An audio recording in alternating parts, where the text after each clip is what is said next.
जाताना आम्हाला आपले नेते भेटले इथे का आले होते मला कळलं नाही. त्यांनी कारण सांगितलं उद्धव साहेबांना की त्यांनाही शंका आहे एवढं कसं काय हातामध्ये आमच्या हा कलश आला सत्तेचा. पण मी एकच सांगेन, ह्या पुण्यामध्ये यापूर्वी अनेक क्रांतिकारक घटना घडलेल्या आहेत. देशाच्या स्वातंत्र्य लढ्यापासून संयुक्त महाराष्ट्रापासून अनेक सामाजिक राजकीय चळवळीचे केंद्रस्थान हे पुणे राहिले आणि या देशाच्या दुसऱ्या स्वातंत्र्य लढ्याची शिणगी सुद्धा या पुण्यामध्ये पडलेली आहे. आणि त्यासाठी मंचावरती स्वतः उद्धव ठाकरे उपस्थित आहे. साधारण एक इतिहास असा सांगतो की महाराष्ट्रात ठिणगी पडली का देशात वणवा पेटतो. संपूर्ण देश आजच्या या आपल्या बाबांच्या उपोषणाकडे पाहते. 3 दिवसापूर्वी आम्ही दिल्लीला, मी, शरद पवार साहेब आणि दिग्विजय सिंग बसलो होतो आणि तेव्हा आंदोलन सुरू झालं होतं आणि आमचं असं ठरलं की हे आंदोलन सोपं नाही, साधं नाही, याच्याकडे आपण गांभीर्याने पाहिलं पाहिजे.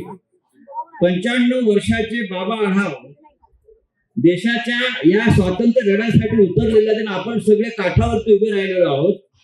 हे बरोबर नाही. आपल्याला सुद्धा या प्रवाहात सामील व्हावं लागेल. तर या देशामध्ये जे आपल्याला परिवर्तन घडवायचे, हुकुमशाही घालवायची आहे, त्याला आपल्याला यश मिळेल. मला बाबांचा विषय मगाशी आवडला, तो म्हणजे गौतम अडाणीचा. गेले 4 दिवस आम्ही पार्लमेंटला सकाळी 11 वाजता जातोय आणि 11 वाजून 3 मिनिटांनी बाहेर येतोय. कारण 11 वाजून 1 मिनिटाने आम्ही राज्यसभेच्या चेअरमनला सांगतो की आम्हाला भ्रष्टाचारावर बोलायचं. या देशातला उद्योगपतीनं कसा देश लुटलाय, पण अडाणीचं नाव घेण्याआधीच पार्लमेंट बरखास्त केली जाते. म्हणजे त्यांना अडाणीची भीती वाटते का आमची भीती वाटते हे आम्हाला कळायला मार्ग नाही. हा देश, ही मुंबई, हा महाराष्ट्र, मला तर भीती वाटते. मगाशी इतका सुंदर परिसर आहे फुलेवाड्याचा, इथे अडाणीला येऊ देऊ नका.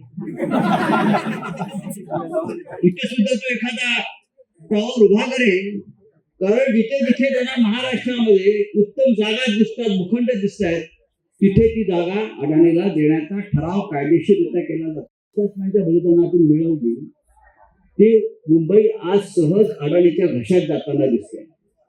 जर शिवसेना नसती तेवढ्याला मुंबईचा सातबारा अडाणीच्या नावावर झाला असता.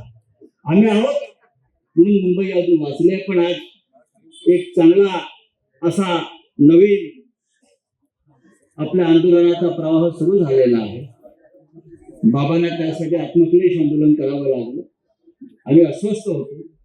पण आता पुढली जबाबदारी उद्धव साहेब आपल्या सगळ्यांची आहे. हे नेतृत्व आपल्याला सगळ्यांना हातात घ्यावं लागेल आणि महाराष्ट्राच्या गावागावामध्ये जाऊन हा जो विषय आहे, हा विचार आहे, तो न्यावा लागेल. मी बाबांचे आभार मानतो की त्यांनी आज आपलं आंदोलन मागे घेतलं. आपण सातत्यानं आम्हाला मार्गदर्शन करत राहा. म्हणजे आंदोलन सुरू उपोषण हे आमच्यासाठी आंदोलनच आहे. बाबा म्हटलं का आंदोलनच आहे ना, दुसरं काय त्यांच्या आयुष्यात. आणि ते बरोबर बोलले. आम्ही त्यांच्यावर पुढे थोडीफार टीका केली नाही, पण तुम्ही आमचं नेतृत्व करताय.